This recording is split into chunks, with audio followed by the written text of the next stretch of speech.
अस्सलाम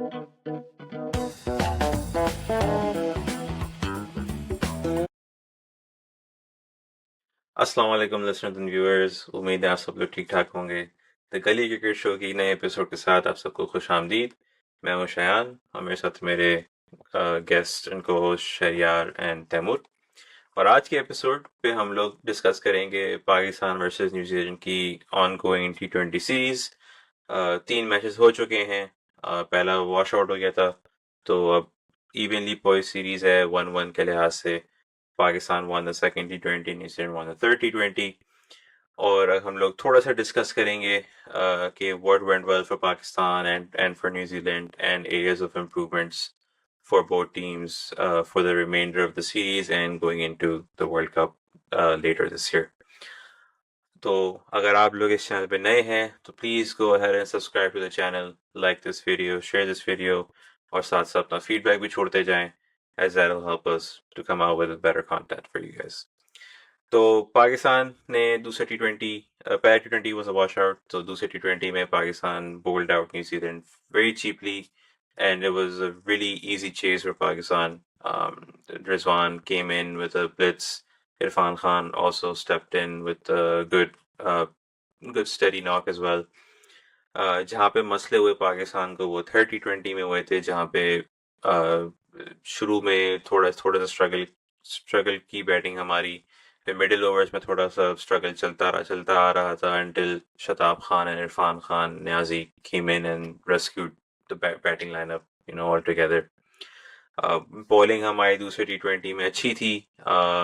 मोहम्मद आमिर का कमबैक हुआ। शाहीन अफरीदी, नसीम शाह, अबरार अहमद का डेब्यू हुआ। Shadab Khan was also making a comeback after his injury. तो काफ़ी strong performance थी second T20 में, but that did not translate into the third T20 where Pakistan could not defend a a very par total, one would say, in Pindi. तो हम लोग इसी को थोड़ा डिस्कस करेंगे and I would like to start off with Taimur. Taimur, आप बताएं। पहला गेम में हमने देखा पाकिस्तान की बॉलिंग काफ़ी रिमार्केबल थी। मोहम्मद आमिर का कमबैक हुआ, और दूसरे T20 में बॉलिंग, अगर आप इक्वल टर्म्स में देखें तो उतनी ही बेकार बॉलिंग थी जितनी अच्छी बॉलिंग हमारी दूसरे T20 में थी। तो कैसे सम अप करते हैं सो फार पाकिस्तान परफॉर्मेंस, क्योंकि ऐसा ये भी लग रहा है कि they're sort of testing their 11 out. Not no one's really have a solid place yet, especially in the bowling department. अभी इमाद वसीम ने भी नहीं खेला है, सलमान खान भी बेंच पे बैठे हैं, उसामा मीर भी बेंच पे हैं, तो काफी ट्रायल एंड टेस्टिंग चल रही है। तो how do you sum this up so far? अस्सलाम वालेकुम listeners and viewers. I think अभी तक जो हमने इस सीरीज़ में देखा है, मेरे हिसाब से it's very true in nature for Pakistan team. Because जैसे नासिर हुसैन ने 2017 में कहा था कि Pakistan cricket at its best, 1 minute down next minute up. तो सेकंड मैच में हमने देखा कि वी वर ऑल अप, उसमें चढ़ के खेले, बहुत अच्छी परफॉर्मेंस दी। लेकिन अगर आप उसको कंपेयर करें 30-20 से, तो हमारी टीम में कोई बहुत ड्रास्टिक चेंजेस नहीं थी। मतलब we still had Shaheen playing, we still had Naseem playing, Babar and Saim ने ओपन किया, रिजवान भी खेल रहे थे। तो उसके बावजूद भी सिर्फ इतना ही स्कोर करना जितना उस पिच पे किया। इसमें कुछ चीज़ें ज़ाहिर है, I am sure we gonna discuss all of those things in this episode. लेकिन जो एक बाबर की कैप्टनसी वापस आई, लेकिन उसके साथ साथ वही स्ट्राइक रेट की बातें दोबारा होना शुरू हो गई हैं। एंड वो बातें हमेशा आगे भी होती रहेंगी, बिकॉज वो मैं कहीं पढ़ रहा था, आई थिंक कल परसों की बात, कल कल की बात है, मैं पढ़ रहा था इंटरनेट पे कि हम लोग हमेशा 10-15 रन ही शॉर्ट होते हैं, चाहे जो मर्जी हो, चाहे वनडे हो, टेस्ट हो, T20 हो, वी ऑलवेज 10-15 रन शॉर्ट। तो समझ नहीं आता कि वो 10-15 रन हम कहाँ से करेंगे। तो I think all in all इस सीरीज का रिजल्ट जो है, to be very frank, I think it doesn't really matter much. What matters is that कि इस सीरीज को एज एन अपॉर्चुनिटी यूज़ करके जितना टेस्ट किया जा सके बेंच की स्ट्रेंथ को, उतना अच्छा है। जो कि हमने देखा कि इरफान खान नियाजी खेल रहे हैं, हमने देखा कि अब्बास आफरीदी भी आए, लेकिन साथ साथ हमें कॉम्बिनेशंस भी ट्राई करने हैं। एज वी ऑल नो कि बॉलिंग में पार्टनरशिप्स उतनी ही इम्पॉर्टेंट होती जितनी बैटिंग में होती हैं। तो अभी तक हमें शाहीन और आमिर का वो एक पेयर जो है, वो ज़ाहिर है बहुत बेहतर तरीके से देखने को नहीं मिला। आई मीन T20 में आप इतना देख भी नहीं सकते because you only have so many overs. लेकिन साथ के साथ हमें शादाब और इमाद को भी देखना होगा कि वो दोनों साथ कैसे खेलते हैं, बोथ इन बैटिंग या and bowling. That is one thing I am looking forward to seeing. Saim और बाबर का हमने वो देख लिया है पहले सेकंड T20 में, तो एक तरह से बाबर और रिजवान ने ही ओपन किया because Saim was he got out on second और थर्ड बॉल।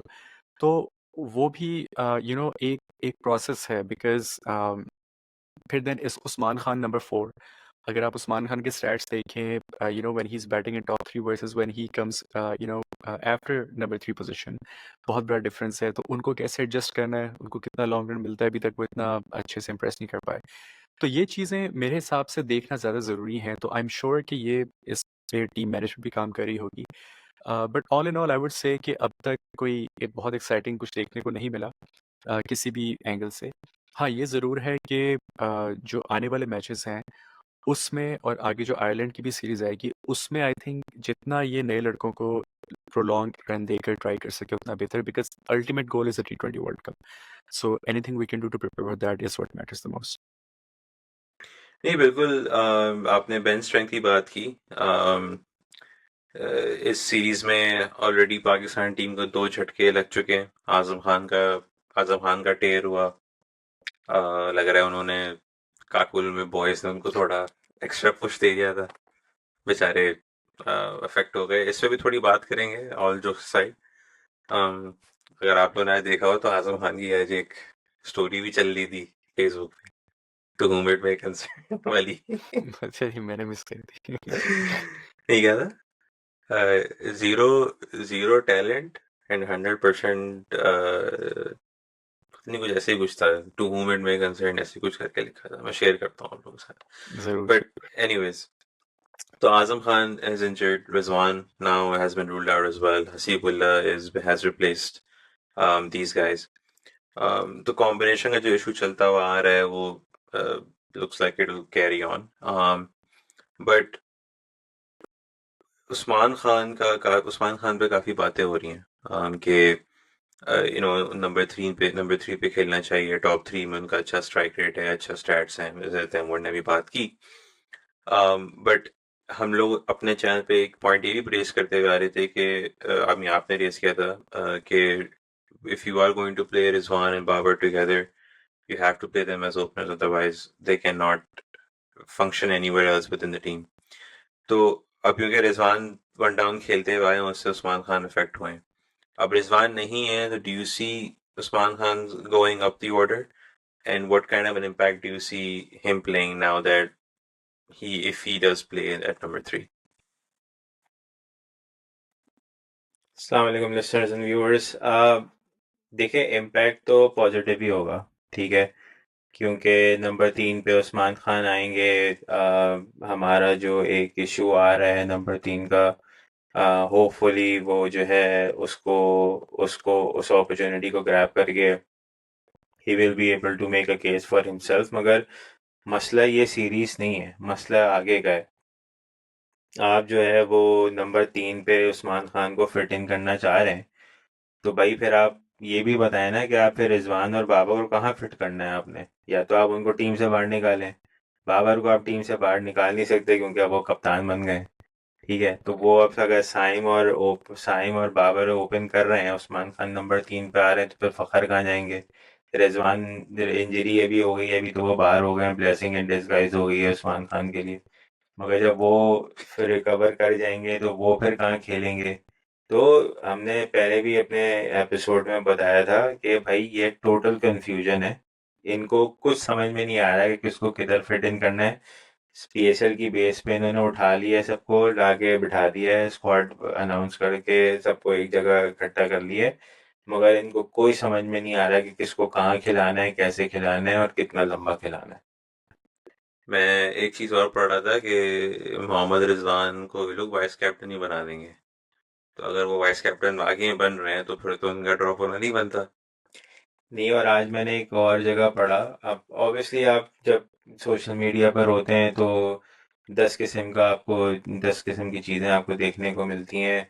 मैं से भी ये सारी चीज़ें अपने टॉक्स में से इसलिए मेंशन करता हूँ ताकि आपको डिफरेंट एंगल से चीज़ों को देखने का मौका मिले, वेदर इट इज़ हम यहाँ कोई न्यूज़ ब्रेक करनी है, हम कोई जर्नलिस्ट नहीं है कि हम न्यूज़ ब्रेक कर रहे हैं, बट द पॉइंट इज़ कि अगर ऐसा होता है तो इसका इम्पैक्ट क्या होगा। आज मैंने एक जगह पढ़ा कि उसमें लिखा हुआ था कि जी के बाबर और टीम मैनेजमेंट जो है वो सेम पेज पे नहीं है, क्योंकि टीम मैनेजमेंट जो है वो रिजवान को नंबर 4 पे खिलाना चाह रही है और बाबर जो है वो उनको नंबर 3 पे खिलाना चाह रहे हैं।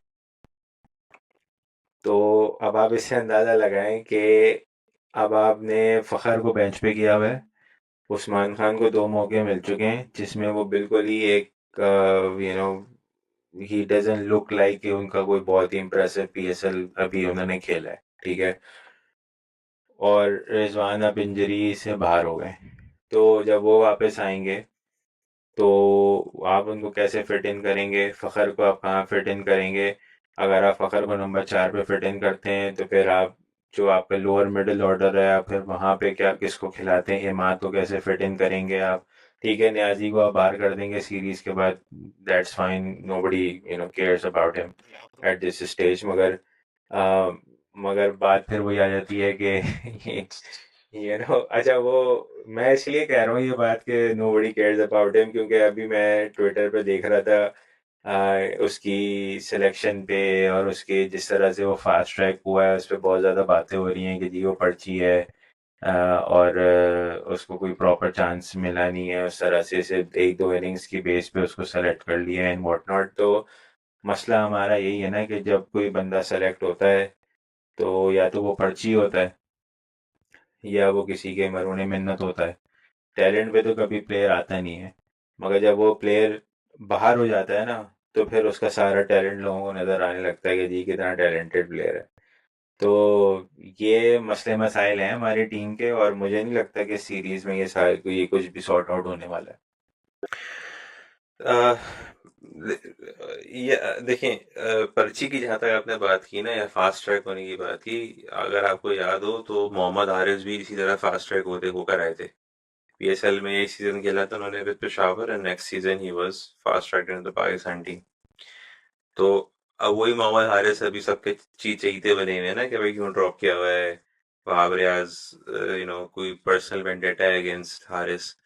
तो मेरे लिहाज से ना ये बोलना कि फास्ट ट्रैक होना it's it's it's become a very common thing in Pakistan cricket. वही लड़के फिर आपको इतने चाहिए हो जाते हैं कि आप उनके मतलब फिर कैंपेन स्टार्ट हो जाती है। But in Niazi's defense, he's averaging right now at close to 16 first class cricket.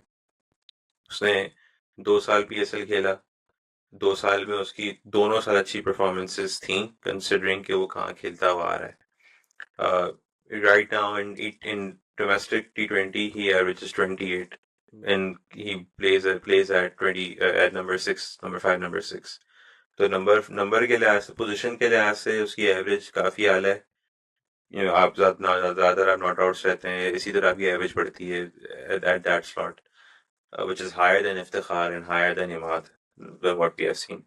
तो मेरे लिहाज से थोड़ा अनफेयर क्रिटिसिज्म है if you ask me, but Taimur जैसे आपने जैसे भैया ने भी बात की उस्मान खान के बारे में, तो उस्मान खान और इरफान खान का दोनों का एक साथ डेब्यू हुआ है, but we have seen Irfan Khan really excel so far, and Usman Khan has sort of struggled to middle the ball so far. तो आपको लगता है कि डोमेस्टिक क्रिकेट ना खेलने का एक जो गैप आया है उस्मान खान के क्रिकेट में, he played T20 cricket predominantly, और वो T20 क्रिकेट में ही उनकी सक्सेस रही है। Coming into international cricket, do you think that part of the cricketing journey is sort of lacking for Usman Khan? क्या आपको लगता है कि डोमेस्टिक का एक एक्सपीरियंस जो होता है वो काम आता है? क्योंकि that's the only difference I see in between these two players, क्योंकि एक ने कंसिस्टेंटली डोमेस्टिक खेली है वर्सेस दूसरे ने सिर्फ और सिर्फ टी ट्वेंटी क्रिकेट को प्रायोरिटाइज किया है। नहीं, definitely before I get come to your question, मैं आई थिंक शेरियर, मैंने और आपने शायद सोशल मीडिया पे एक ही पोस्ट देखी है, क्योंकि मैं भी यही पढ़ रहा था कि इरफान खान को 2-3 मैच के बाद पीएसएल के 2-3 मैच खिलाकर जो है वो पर्ची वो कर दिया ये वो। तो आई थिंक ये हमने मुतादिद बार इस शो पे भी बात की है कि ये हमारे कल्चर का पार्ट है। जब कासिम के अब्बा प्राइम मिनिस्टर थे तो वो भी लाडले थे। अब वो मुर्शिद बन गए हैं। सिमिलरली हमारी टीम में भी जो आता है वो पर्ची होती है, जब निकलता है तो वो भी सर आंखों पे बैठा हुआ होता है। तो ये ये सब चलता है। I think this should all B part of noise. एक चीज़ ये भी है कि जितना ये फ्रेंकली इसको मैं कचरा कहता हूँ, बोगस बातें होती हैं ये जो लोग सोशल मीडिया पे डाल देते हैं, लेकिन लोग इसलिए डालते हैं बिकॉज ऑडियंस ही ये है। हम Yeah. यहाँ बैठ के या आप मतलब जितने भी लोग हैं वो कुछ भी मतलब एक बहुत सेंसिबल कंटेंट डालें, कुछ करें, नोबडी केयर्स। मैं एक छोटी सी एग्जांपल दूं, then I will come to your question. Oppenheimer movie आई पिछले साल, उसने कितने ऑस्कर जीते? ओपेनहाइमर जो एक्चुअल प्रोफाइल है ना इंस्टाग्राम पे, उस पर टोटल 1957 फॉलोअर्स हैं। द एक्चुअल साइंटिस्ट का प्रोफाइल जो उसकी रियल एस्टेट कंपनी चलाती है। इसी जगह पर आप किसी एरे गैरे का प्रोफाइल उठा के देख लिए, मिलियंस में फॉलोअर्स होंगे। तो that just sums up the world we live in unfortunately. तो ये पर्ची वर्ची सब चलता रहेगा। सेकेंडली, जहाँ तक आपके क्वेश्चन की बात है ना, तो I think Usman Khan is bringing a lot of baggage with him. जाहिर है, आप जितनी भी कोशिश कर लें, एक तो Usman Khan nothing against him, but वो थोड़े हम्बल फैमिली बैकग्राउंड से हैं और उनकी एजुकेशन भी कोई इतनी खास नहीं है, विच मीन्स कि साइकोलॉजिकली वो शायद इतने स्ट्रॉन्ग ना हो जितने कि डिफरेंट बैकग्राउंड के लोग होते हैं। तो वो जितनी मर्जी कोशिश कर लें, ये जो नॉइस है ना उनके अगेंस्ट इस वक्त, वो कहीं ना कहीं उन पे क्रीप अप करेगा। तो आई थिंक वो जो जेटरीनेस होती है ना आपकी, एक कि यार मैं ग्राउंड में जा रहा हूँ, मुझसे अगर रन्स ना हुए तो लोग क्या कहेंगे, पता नहीं मुझे अगला मैच खेलने को मिलेगा नहीं मिलेगा। Irfan Khan on the other hand, yes he might be thinking along the same lines, but he is not carrying too much baggage, जिसकी वजह से वो फ्रीली अपने आप को, जो हम क्रिकेटिंग टर्म्स में कहते हैं कि ही कैन एक्सप्रेस हिमसेल्फ, वो कर पा रहे हैं। I mean he still, I think दोनों मैचेस में नॉट आउट थे शायद वो। Yeah. So he's yet to be dismissed, whereas on the other hand Usman Khan got dismissed twice. तो एक तो ये चीज़ भी है। दूसरा जो आपने बात की थी ना डोमेस्टिक क्रिकेट की, एब्सोल्युटली आई बिलीव 110% के that makes a big difference, because हम सब ने क्रिकेट खेली है। देखें, जब आप लंबी इनिंग्स खेलते हैं ना, लंबी इनिंग्स की प्रैक्टिस करते हैं, लंबी इनिंग्स आप मैच भी खेलते हैं जाकर, तो उससे क्या होता है कि आपकी शॉट्स जो है ना उसकी जो रेंज है वो वाइड होती है। Mm. अनलेस कि आप प्री मेडिटेट करके कोई शॉट मार रहे हैं, आपका जो शॉट्स है ना वो नेचुरली आते हैं। वो जो अक्सर कोचेज हमें बताते हैं ना कि keep your head still, still रहें, यहाँ देखिए, ये करें, वो दैट्स ओनली बिकॉज कि अगर आपने बॉल स्पॉट कर ली, लेंथ आपने उसकी जज कर ली, तो Your आपका recording बैट stopped. नेचुरली आता है, unless you premeditating. That is a major difference अगर आप इरफान खान और उस्मान खान की बैटिंग को एनालाइज करें ना। नहीं, आपने बिल्कुल सही बोला।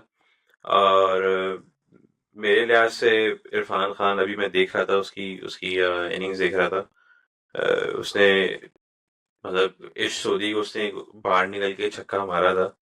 आई मीन इट वाज, मतलब to be very honest, it was a breath of fresh air for me कि काफी यंग लड़का इतना एक्सप्रेसिवली खेल रहा है, नो प्रेशर। आई थिंक बहुत टाइम बाद मैंने ऐसा कोई मतलब लड़का देखा जो डेब्यू कर रहा हो और मतलब expressively खेल रहा हो आगे। It was something really nice to see from a PSL product, I would say. But अगर थोड़ी सी बात करें चैपमैन पे, चैपमैन के लिए आई थिंक पाकिस्तान एक फेवरेट जगह हो गई है। लास्ट ईयर भी उसने आगे बहुत मारे थे, हमें लंबे लंबे पेले थे। और इस साल भी उन्होंने थोड़ा अपने कारनामे दिखाए हैं।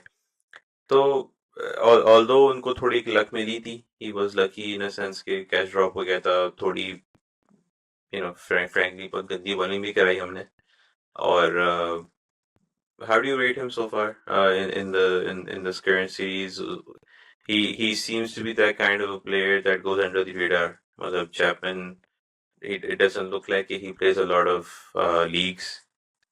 Domestic में ही रहता है, national setup में ही रहता है, but somehow he's able to deliver match-winning performances against the A side of Pakistan.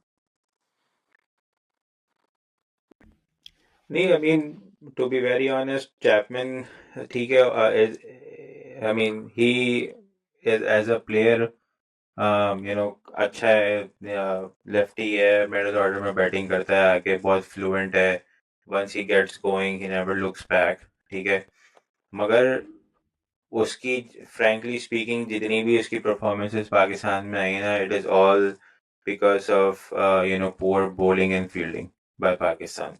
अगर आपको याद होगा, जैसे अभी तैमूर ने मेंशन किया था कि जी वो हम हमेशा 10-15 रन शॉर्ट होते हैं, तो पिछले साल जब न्यूजीलैंड की यही सी टीम आई थी, तो उसके अंदर पिंडी में एक मैच था जहाँ पे हमने पता नहीं 194 या 195 बनाए थे, और हमने वो मैच हम हार गए थे, और इस चैपमैन ने सेंचुरी मार के हमें मैच हम्म, हराया था। तो द पॉइंट इज कि अगर आप वो 10-15 रन भी ऐड कर देना तो आप फिर भी मैच हार जाते, क्योंकि उन्होंने उन्होंने 10 बॉल पहले ही मैच खत्म कर दिया था। तो तो कहने का मतलब ये है कि भाई कि आप चाहे 10-15 रन शॉर्ट हो, या आप जो है ना कि कोई कह रहा था, किसी ने लिखा हुआ था कि जी कि इस पिच पे 220 होने चाहिए थे।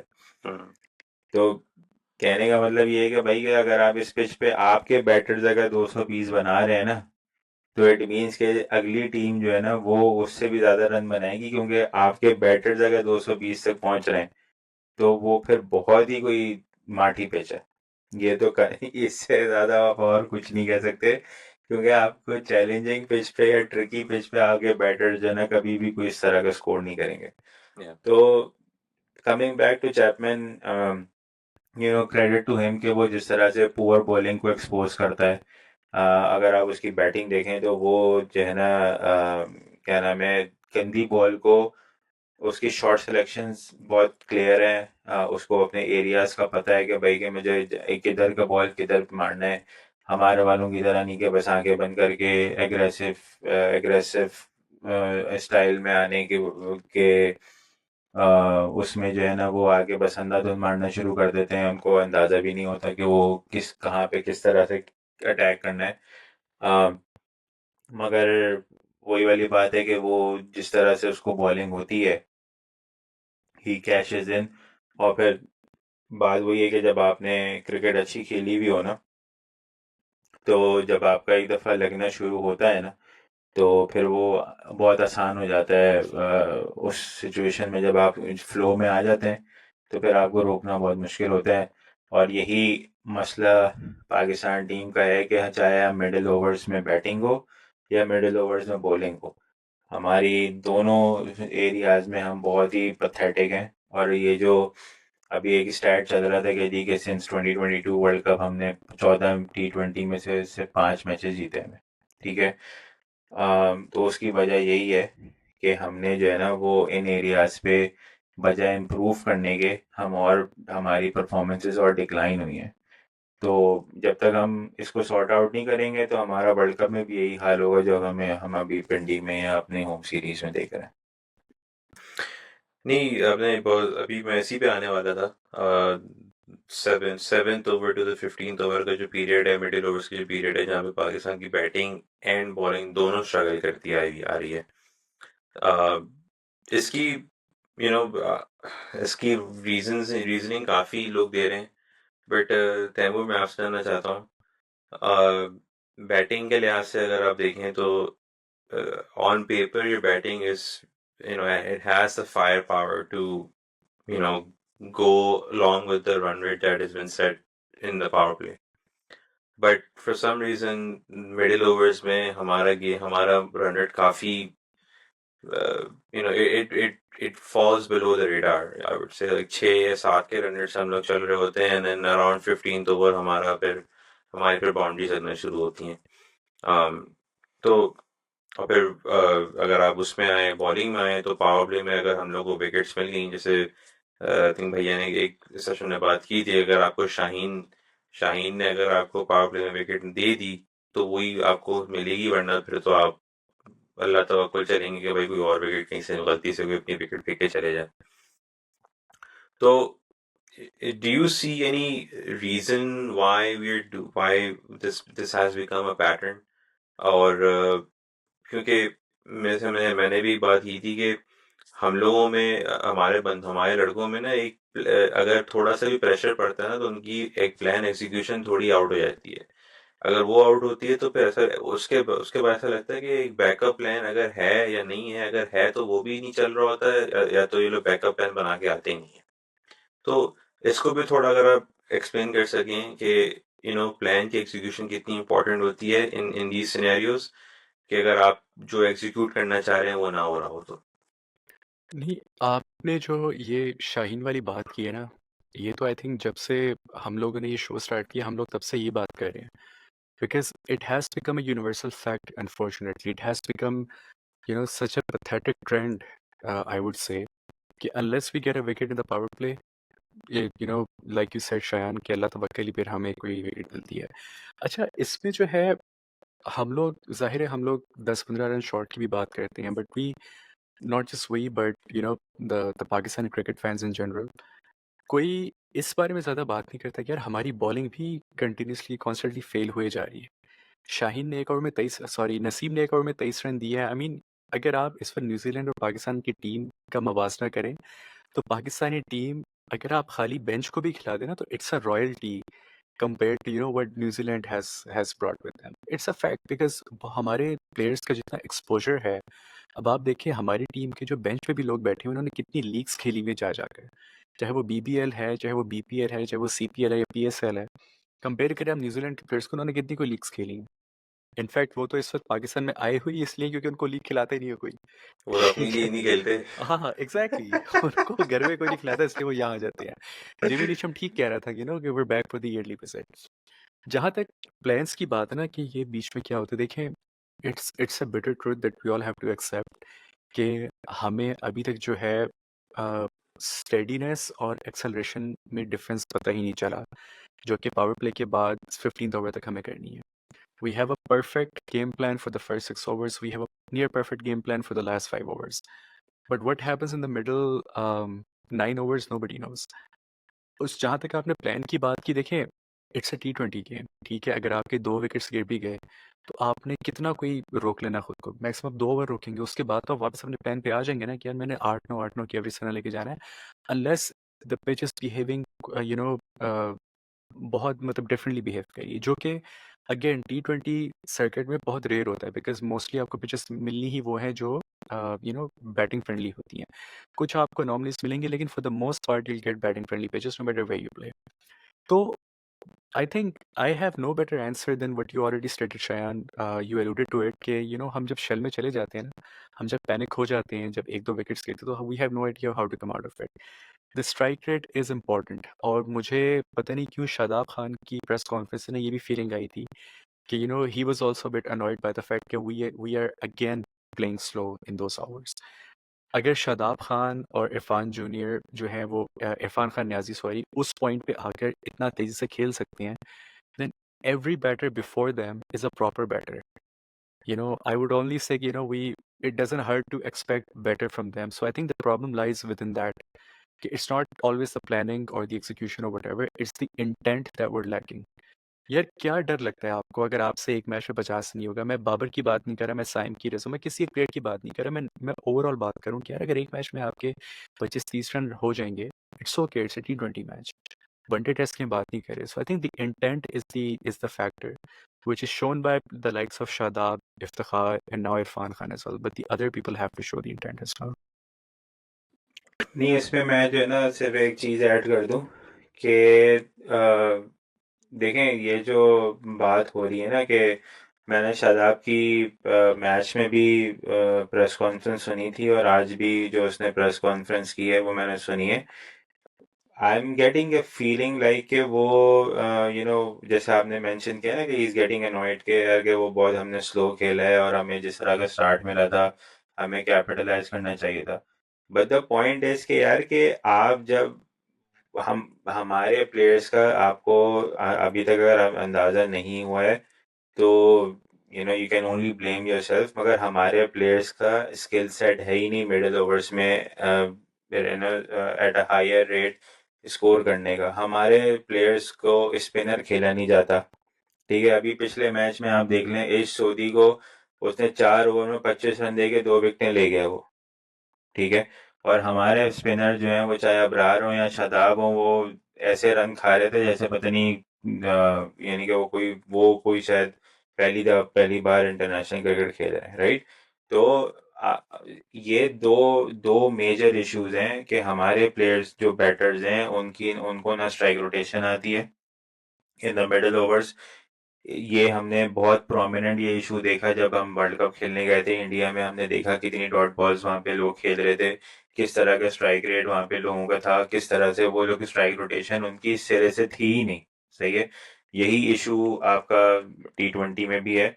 सेकेंडली आपकी जो बाउंड्री हिटिंग एबिलिटी है, स्पेशली जब आपकी फील्ड खुल जाती है, वो आपके प्लेयर्स में है ही नहीं। और ये सबसे अनफॉर्चुनेट चीज़ है कि हमारे प्लेयर्स को ना अपने स्कोरिंग एरियाज का अंदाजा है, ना ही हमें जो है ना पावर हमारे पास है नहीं। ठीक है, ऊपर के जो चार बैटर आप जिस मर्जी को भी खिला लें, उनके पास पावर पावर हिटिंग है नहीं। पावर हिटिंग जब आपके पास नहीं है तो आपको गैप्स ढूंढने हैं, और वो गैप्स जो है वो स्पिनर, क्योंकि उनसे खेला नहीं जाता, तो इसलिए वो नहीं कर पाते। अब आज आप बॉलिंग पर आ जाएं, बॉलिंग में 30-20 में आप उठा के देखें, सब बातें करेंगे जी कि हमने सेकंड फर्स्ट इनिंग में बिलो पार स्कोर दिया, और जी लो स्ट्राइक रेट था, ये था। कोई भी इस बारे में बात नहीं कर रहा कि शादाब, शाहीन और नसीम ने 3 ओवर कराए और 50 रन दिए। ठीक है, और वहां से हम मैच हार गए, यानी लिटरली हम 3 ओवर में मैच हार गए।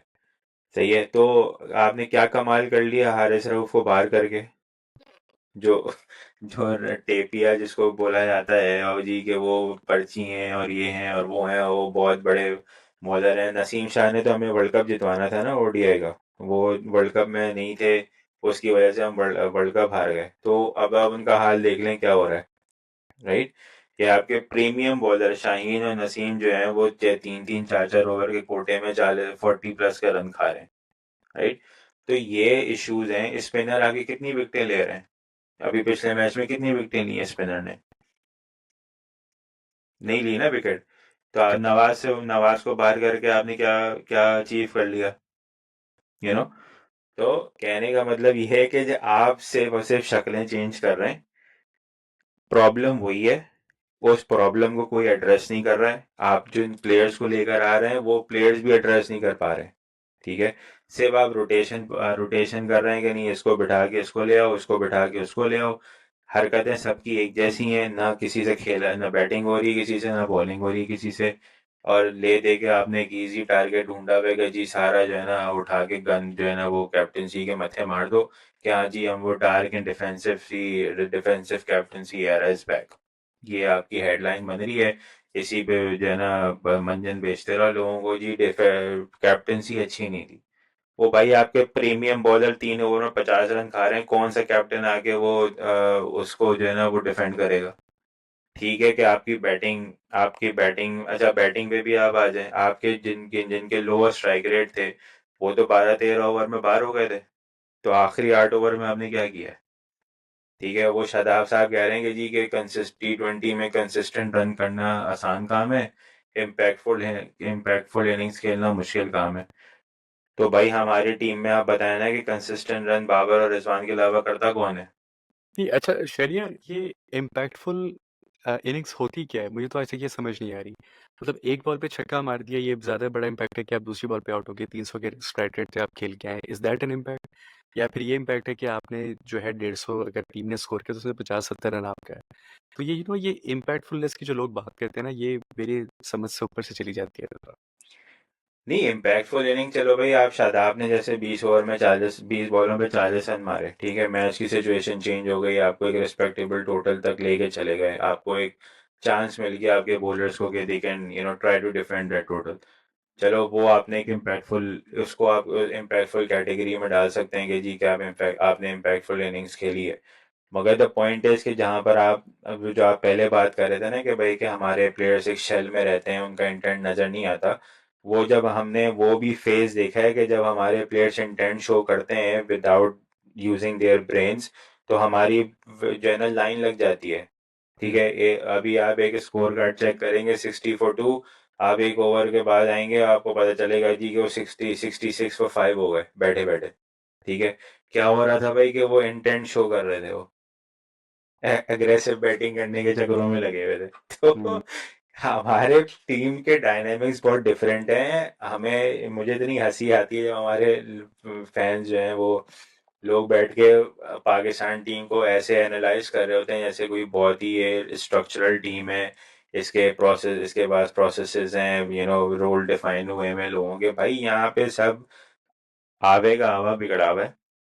ऊपर वाले रन करते हैं, नीचे वाले, अच्छा, ऊपर वाले रन करके प्लेटफॉर्म दे के जाएंगे, नीचे वाले बैठे बैठे प्रेशर में आ जाते हैं। ठीक है। ऊपर वाले जो है वो आप ऊपर वाले जो हैं वो बाज दफा ऐसा हाल होता है कि रोड पिच बनी हुई होगी और ऊपर वालों से खेला ही नहीं जा रहा होगा और नीचे वाले आगे रन कर रहे होंगे, तो ये टीम अजीब ही इसका स्ट्रक्चर है। तो आप इसको नॉर्मल क्रिकेटिंग उस एनालिसिस में जो है उस टीम को डिस्कस मत किया करें। इसकी डायनामिक्स बहुत डिफरेंट है। इसको आप इस टीम के स्टैंडर्ड के लिहाज से एनालाइज करें तो आपको इतनी डिसअपॉइंटमेंट नहीं होगी। फिर आपको ये बुरा नहीं लगेगा कि जी सी टीम ने हरा दिया हमारी टीम को। भाई सी टीम को हरा भी दिया, सी टीम ने अगर हरा दिया है तो कोई नई बात नहीं है। हमने पहले भी बहुत मैचेस इसी तरह हारे हुए हैं और आगे भी हारते रहेंगे। आप कैप्टनसी चेंज कर लें, आप प्लेयर्स को चेंज कर लें, फैक्ट रिमेन द सेम कि इस टीम का स्ट्रक्चर ही जो है ना वो ऐसा बना हुआ है कि आप इसको एड्रेस इतनी आसानी से नहीं कर सकते। वो शरियर बैठे बैठे ना उनको उनका प्रेशर बढ़ जाता है, they have to run to the bathroom, इसलिए जल्दी भागते हैं वो डिफरेंट प्रेशर है। दूसरी बात ये है कि हमारे पास टीम बदलने की ऑप्शन है वैसे कि यार यही एक चेंज रह गया जो हम ट्राई कर सकते हैं। वो तो अब उसकी तो रिटर्न पॉलिसी तो खत्म हो गई ना, वो तो नहीं हो पाएगा। बट सब छोड़े यार, आप लोग मुझे ये बताएं, आप लोगों को छक्के देखने को मिले?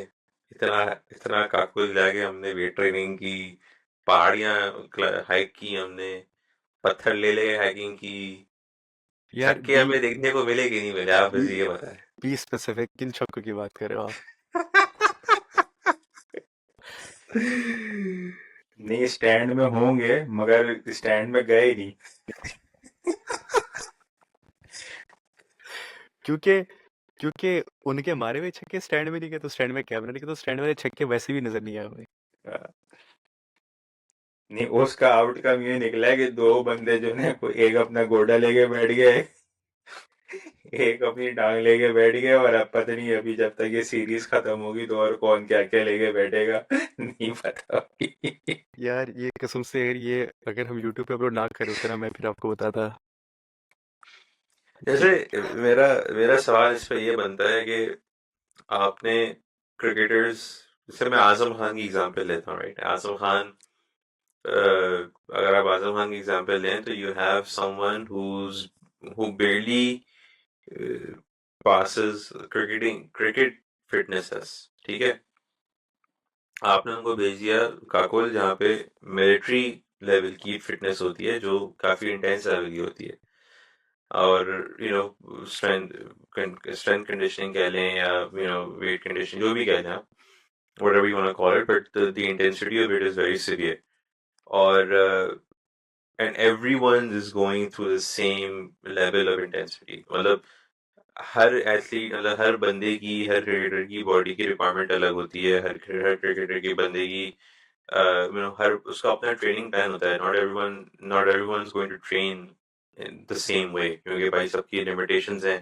कोई इंजरी लेके चल रहा है, कोई किसी की, they cannot do the same thing.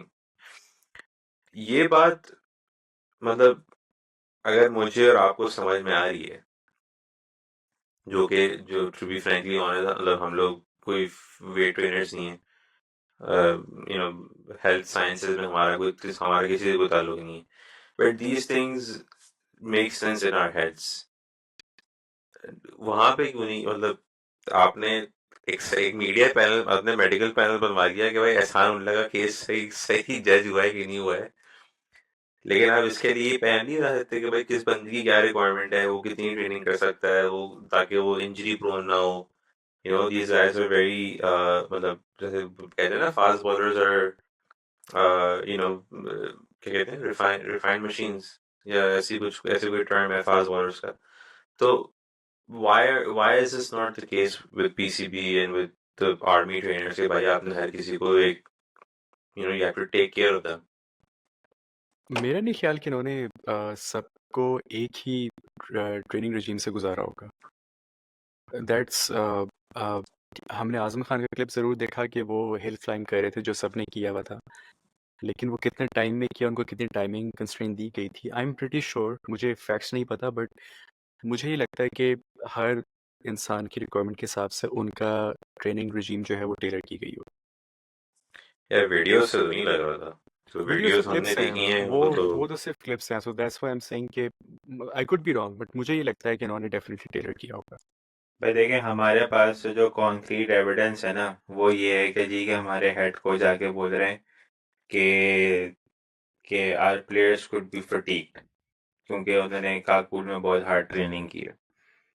ठीक है, अब फटीग अगर आपके प्लेयर्स हो रहे हैं तो दैट मीन्स के उनके या तो उनकी जो उनके लिए जो प्लान बनाए गए थे, it was too much for them. ठीक है, या फिर आपने वही वाली बात कि आपने एक ही रिजीम पे सबको जो है ना, एक ही आपने बेल्ट पे सबको चढ़वा दिया कि भाई चलो तो हमारा ये काम है।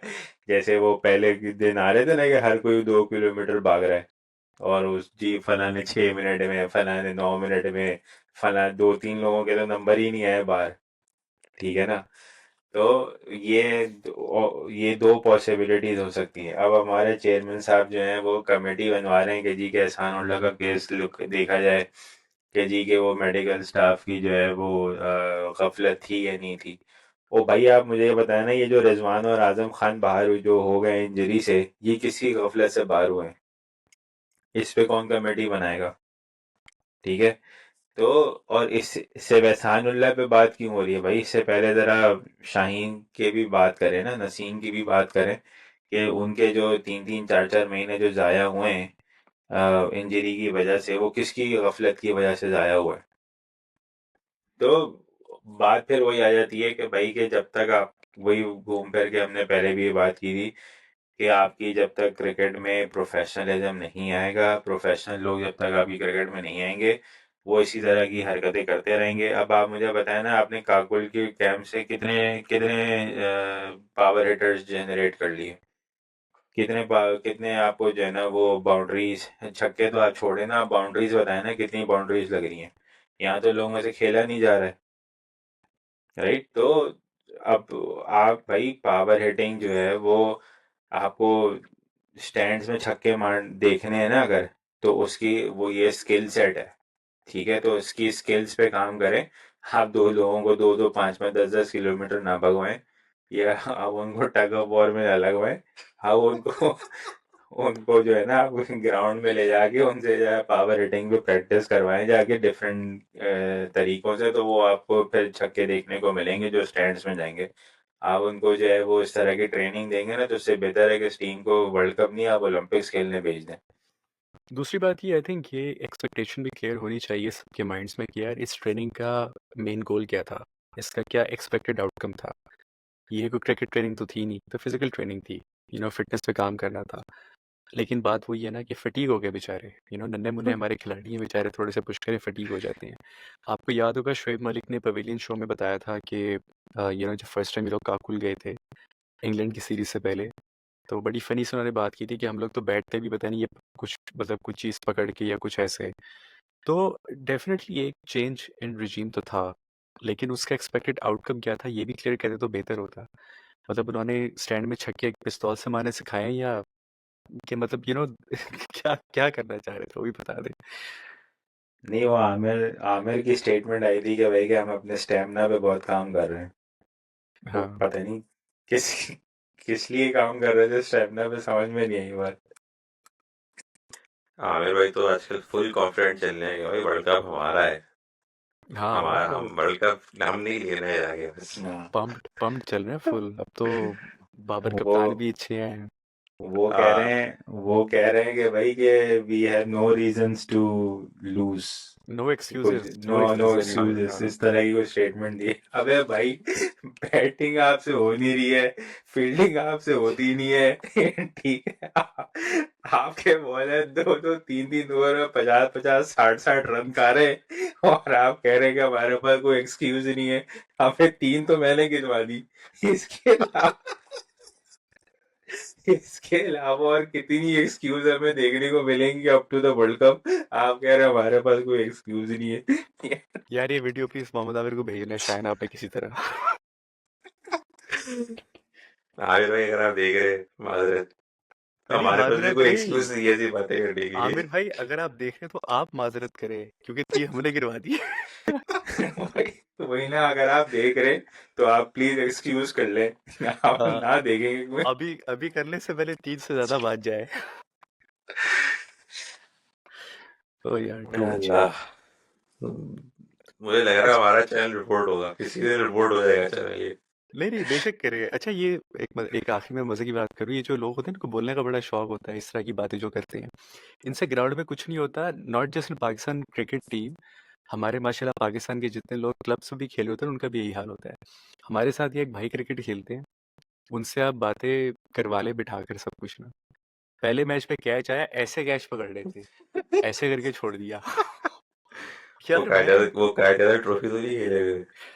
वो मेरे ख्याल से अगर मैं उन्होंने बैठ के बात की तो वो खेले हुए होंगे। मतलब this is universal, it's so funny कि हमारे लोग जहाँ पे भी हो ना, जो जितनी बातें कहते हैं ना उतना ही वो अल्लाह माफ करे गए गुजरे होते नहीं, मैंने तो वही वो साइमन डोल ने जो बात की है ना, वो बेहतरीन बात की है उसने, कि भाई आप लोगों ने, ज्यादातर लोग ये वो लोग बातें कर रहे होते हैं जिन्होंने कभी कोई ढंग की क्रिकेट खेली ही नहीं हैं। है। एग्जैक्टली ठीक यार। है ना।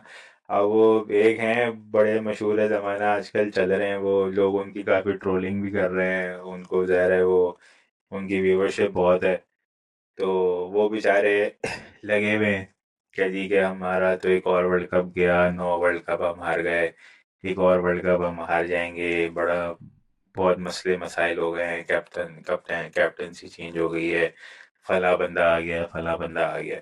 मगर कोई भी, बस वो उनका सारा एनालिसिस जो है ना वो स्ट्राइक रेट के अराउंड घूम रहा है, बस कि बस स्ट्राइक रेट सबसे बड़ा मसला है हमारा, उसके अलावा हमारा कोई मसला ही नहीं है ना। बस स्ट्राइक रेट अगर हमारा 200 हो जाए ना सबका, तो बस हमने फिर वर्ल्ड कप उठा लेना है, और कोई वजह नहीं है हमारी ना उठाने की। इन लोगों से आप ये पूछ लें भाई मुझे लॉन्ग लेग और फाइन लेग में डिफरेंस बता दो, और मुझे बता दो मिड विकेट और कॉक कॉर्नर कहाँ खड़ा होता है, बस। And then drop your mic and leave. मतलब द पॉइंट इज के exactly what Shahryar is saying कि these people have no cricketing knowledge.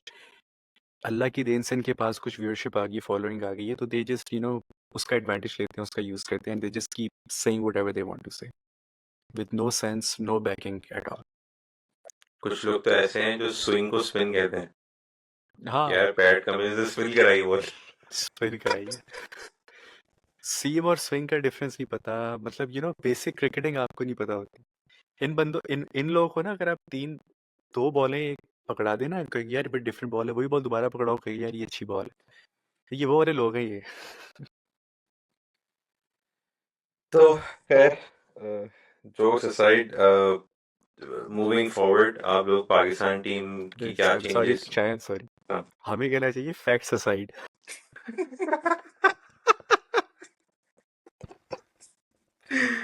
चलिए फैक्ट्स असाइड, हम लोग पाकिस्तान टीम के लिए मूविंग फॉरवर्ड,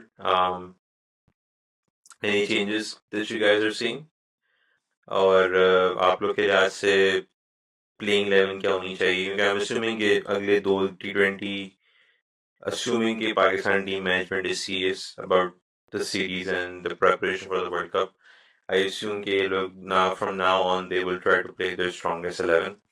उसमें इमाद वसीम भी आते हैं, उसमें मोहम्मद आमिर भी वापस आते हैं, और टू बी वेरी ऑनेस्ट मेरे लिहाज से फ़खर जमान भी वापस आते हैं। और तो उस लिहाज से आप लोग क्या देखते हैं, क्या चेंजेस होने चाहिए to sign off this series for Pakistan? Anyone can take this. मेरे हिसाब से तो बड़े लड़के वापस आएंगे सारे, क्योंकि बच्चों ने जो है ना अच्छी खासी फैटी लगा दी है, तो बड़े लड़के बुलाने पड़ेंगे। तो आई मीन, मैं इसलिए ये बात कर रहा हूँ क्योंकि वो मैं अभी 1-2 चैनल्स हैं जो कि प्रैक्टिस वीडियोस डाल रहे होते हैं टीम्स की, तो मैंने उनके आज की क्लिप्स देखी हैं, तो उसके अंदर इमाद ने भी बॉलिंग करा रहे थे, और आमिर भी बॉलिंग करा रहे थे, और जमान खान भी बॉलिंग करा रहे थे, तो लग रहा है कि ये 3-4 जो है वो, आई थिंक नसीम और शाहीन को शायद रेस्ट मिलेगा, और ये लोग, आमिर वापस आएगा, अब्बास अफरीदी शायद कंटिन्यू करे, जमान खान शायद खेले, तो ये अगर नसीम और शाहीन को दोनों को अगर रेस्ट ना भी कराएं तो आई थिंक दो में से कोई एक तो बैठेगा ही बैठेगा। अब क्योंकि रिजवान बाहर हो गया है तो ऑब्वियसली फ़खर का बनता है खेलना, स्पेशली एट नंबर 4, जो क्योंकि उस्मान खान को अगर आप नंबर 3 पे ले जाएंगे तो आपको नंबर 4 पे चाहिए बंदा। एट अगर तो आप नंबर 4 पे शायद आपको ट्राई करना चाह रहे हैं और इमाद के आने से नीचे जो है वो न्याजी को अगर आप पूरा रन देना चाह रहे हैं, दैट्स अ डिफरेंट स्टोरी। मगर मेरे हिसाब से आपको you have to find a way कि जहाँ पे फ़खर को इंक्लूड आप करें, क्योंकि जहाँ तक बात रही रोटेशन की, तो जब आप रोटेशन पॉलिसी पे चल रहे हैं तो then you know you should include him as well.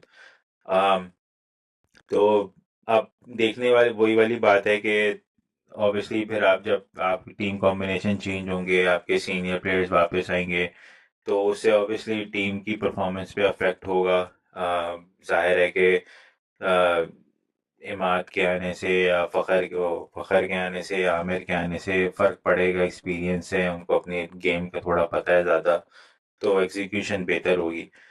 मगर फिर वही बात आ जाती है कि आपने इस सीरीज़ से, आप अगर सीरीज़ जीत भी जाएं तो आपने गेन क्या किया है सीरीज से, वो मुझे अभी तक आई एम नॉट क्लियर कि आप गेन क्या करेंगे। आप फिर वही, क्योंकि ना आपका टॉप ऑर्डर सॉर्टेड है, ना आपका मिडिल ऑर्डर सॉर्टेड है, ना आपका बॉलिंग अटैक सॉर्टेड है।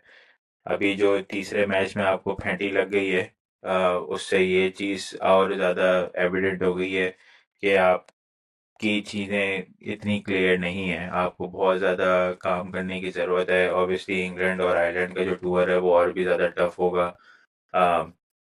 तो वहाँ पे जाके भी अगर आप एक्सपेरिमेंट करेंगे तो you know I don't know कि वो किस तरह से मैनेज करेंगे, बट टू मी ये सीरीज जो है इसमें आपने जितनी एक्सपेरिमेंट करनी है आप कर लें।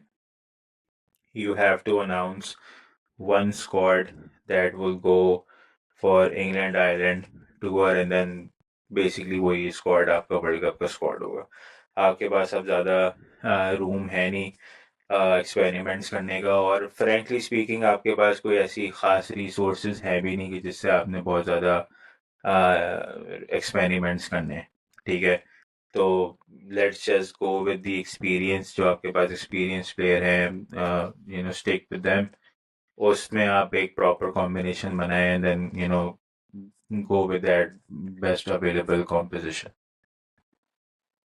सही Taimur, you have anything to add to that? I think मेरे पास कुछ ऐड करने को तो नहीं। I totally agree with what Shehryar said. मेरा बस ये था कि आमिर और इमाद को I think as much as they can give them chances they should, because उन दोनों का इंटरनेशनल में रिटर्न है। तो आमिर तो ये है कि no he is a very skillful bowler. वो चाहे जितने मर्जी गैप के बाद आए, he doesn't take as much time to adjust.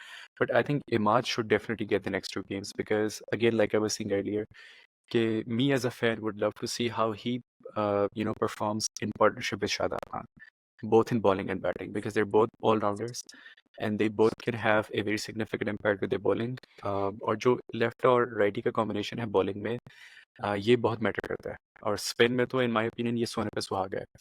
So that is one partnership that I would like to see as much as they can have them play together. सही। तो इसी के साथ साथ हम आज का सेशन रैप करते हैं। Thank you guys for watching up until now, और आप लोग यहाँ तक पहुँचे हैं तो please go ahead and like and subscribe our channel, share this video with your friends and family, और इंशाल्लाह आपसे next time मुलाकात होगी, hopefully to review Pakistan series win and the road down to the World Cup in the Caribbean. आज तक के लिए इतना ही, इंशाल्लाह next time मुलाकात होगी। अल्लाह हाफ़िज़।